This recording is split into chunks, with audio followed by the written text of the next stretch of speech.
এই চুটকি, আয় আয় আমার কাছে আয়। কারোর কাছে যাবো না, মামার কাছে যাবো, বাবির কাছে যাবো।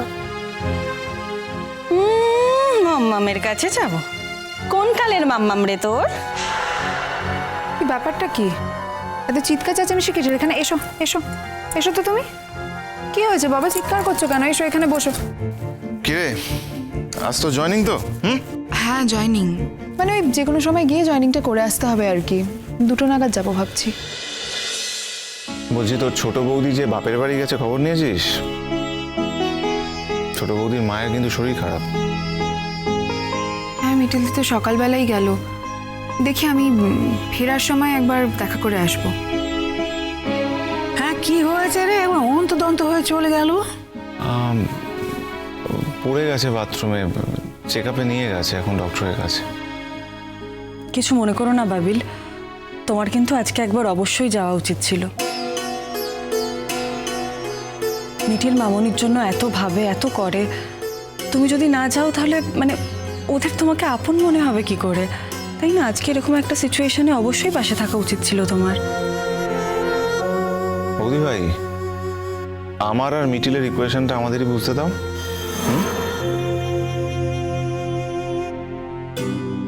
ওর কি হয়েছে রে, মুখটা এরম করে আছে কেন? আচ্ছা বর্ষা, আমি একটা জিনিস বুঝি না, তুমি সব ব্যাপারে কথা বলতে যাও কেন? তুমি তো ভালো করেই জানো তুমি কথা বললে সবসময় সবাই পছন্দ করে না সেটা।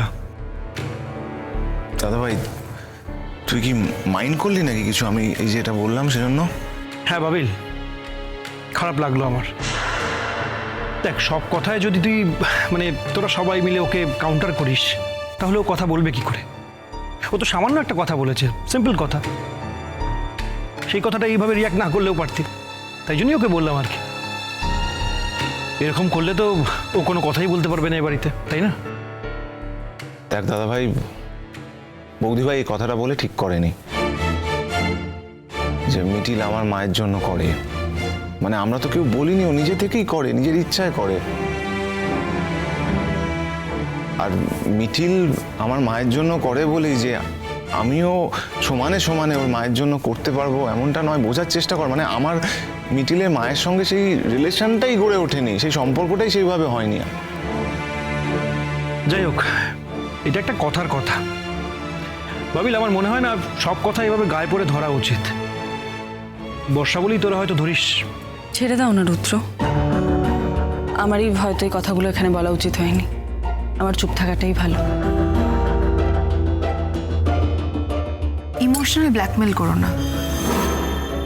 কথা বলতে নেই বলেও তো তুমি সমস্ত জায়গাতেই কথা বলো, আমি দেখছি। তখন থেকে বাচ্চাটাকে কাঁদাচ্ছিলে কেন? আমি তো নামার সময় পুরোটা দেখলাম কি হচ্ছিল এখানে।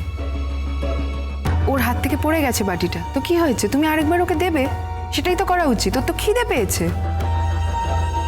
মিঠি, আমি যখন এই বাড়িতে বিয়ে করে এসেছিলাম তখন আমি জানতাম না গো, তোমার মা আর তোমার নতুন কাকু একটা ছোট্ট বাচ্চা আদিক্ষেতা করে এই বাড়িতে নিয়ে চলে আসবে। একদম বাজে কথা বলবে না তুমি। একটা অসহায় বাচ্চা বাড়িতে এসেছে, আমাদের সকলের দায়িত্ব তাকে দেখে রাখা। নিশ্চয়ই, তাতে কোনো সমস্যা নেই। একজন অসহায় বাচ্চাকে বাড়িতে এনেছে, তাকে আমরা সকলে দেখে শুনে রাখবো। আমার সমস্যাটা হচ্ছে তোমার মায়ের এই আদিক্ষেতাটা নিয়ে। এই বাচ্চাটা তোমার মাকে মাম্মাম বলে ডাকবে আর তোমার নতুন কাকুকে বাবি বলে ডাকবে, এটা একটা কথা? আমাদের তো লোকসমাজে বেরোতে হয় মিঠি। আশ্চর্য, বুড়ো বয়সে মানে যত রাজ্যের ভীমরথী। তাহলে তো ধরে নিতে হয় তোমার মায়ের এখন মানে নতুন কাকু আর তোমার মায়ের একটা নিজেদের বাচ্চা হওয়ার শখ হয়েছে, তাই না? 3টে বড় বড় ছেলে মেয়ে আছে, তারপরও একটা বাচ্চাকে মানে এভাবে বাড়িতে রাখার কি মানে, আমি তো বুঝতেই পারছি না। সকালবেলা উঠে দেবাদেবী মিলে বাজারে চলে গেছে আদিক্ষেতা করে বাচ্চাটার জন্য জিনিসপত্র কিনতে। অসহায় বাচ্চাকে বাড়িতে রাখলে যে এতটা আদিক্ষেতা করতে হয় আমার জানা ছিল না। সত্যি দেখো দেখিনি, হ্যাঁ কোথায় চলে গেল, কখন গেছে বৌমা? সেই সকালবেলা সংসার ছেড়ে টেড়ে দিয়ে বলো দিক, বর্ষা কি সব কিছু করতে পারে নাকি? একা পারে কিছু করতে? কি এমন কেনাকাটা ছিল, সে তো বিকেলবেলা করতে পারতো তো। এখন থেকে খরচা করতে শুরু করে দিয়েছে। আর 2 দিন পরে যদি বাচ্চাটা মায়ের কাছে চলে যায় তখন কি হবে? একটা বাচ্চার জন্য কেনাকাটি করছি, এতেও তোমাদের রাগ হচ্ছে? সত্যি অবাক হয়ে যাচ্ছে তোমাদের আচরণ দেখে। আর লক্ষ্মী, তোকে আমি কতদিন বলেছি বল, কতদিন বলেছি যে সব ব্যাপারে কথা বলবি না? কেন সব কথায় কথা বলবো না? কেন কেন বৌদি, এটা তো আমার সংসার, আমি কথা বলবো না? সংসার তো যা সুন্দর সাজিয়ে রেখেছিলি, বৌমা না থাকলে বোঝা যেত। তুই আর সংসারের বড়াই করিস না। তোর সংসার আছে কোথায় রে? বল, বৌমার সংসার, বৌমার ছেলে মেয়ে, বৌমার স্বামী, তুই সেই সংসারে থাকিস। অবশ্য আমাকেও দয়া করে থাকতে দিয়েছে, আমিও সেই সংসারেই কিন্তু আছি। আমি তো কখনো বৌমার পেছনে কথা বলি না। তোর যদি কিছু বলার থাকে তুই সামনে এলে বলবি। বর্ষা বলছে, তার সঙ্গে তুইও নেচে উঠলি কেন? একদিন বৌমা সকালবেলা বেরোতে পারে না? এত বড় মেয়ে নিজের স্বামীকে নিয়ে একা থাকতে পারলো, আর বাড়ির বাকিদের রান্না করতে পারে না? পারে না বললে তো হবে না, পারতে হবে, পারার চেষ্টা করতে হবে। পারে না বলে বলে আর কতকাল কাটাবে গো? তোর বৌমা এই বয়সে তো অনেক কিছু করতে পারতো রে।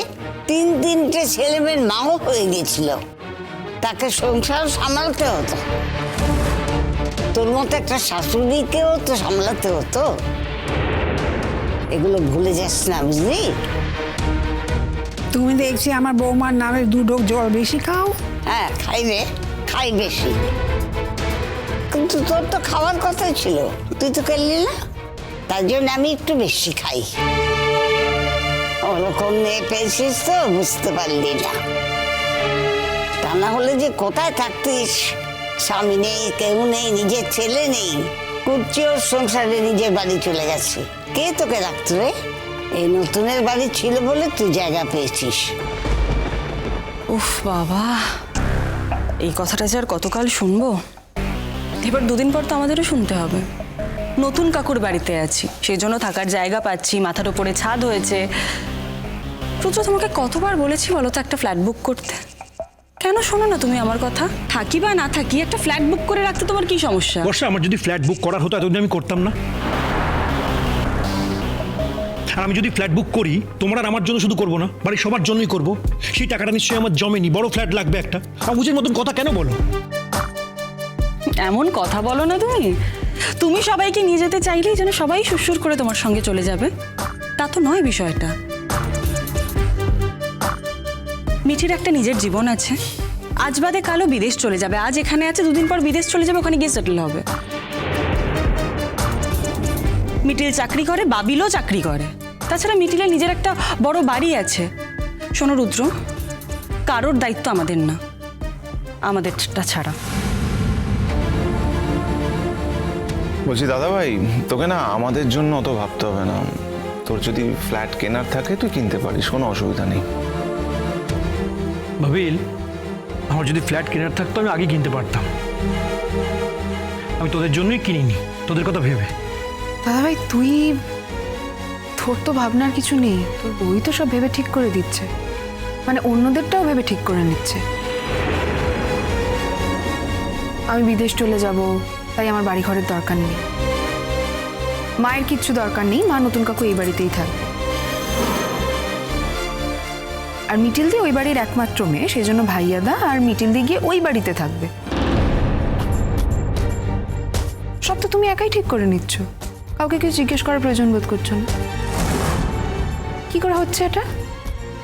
ওরা তো সবাই এই বাড়িতেই থাকতে চাইতে পারে, মানে আমরা সবাই এই বাড়িতেই থাকতে চাইতে পারি। তখন দাদা ভাই, তুই বরং তোর ভবিষ্যতের জন্য কিছু একটা চিন্তা কর, বুঝলি?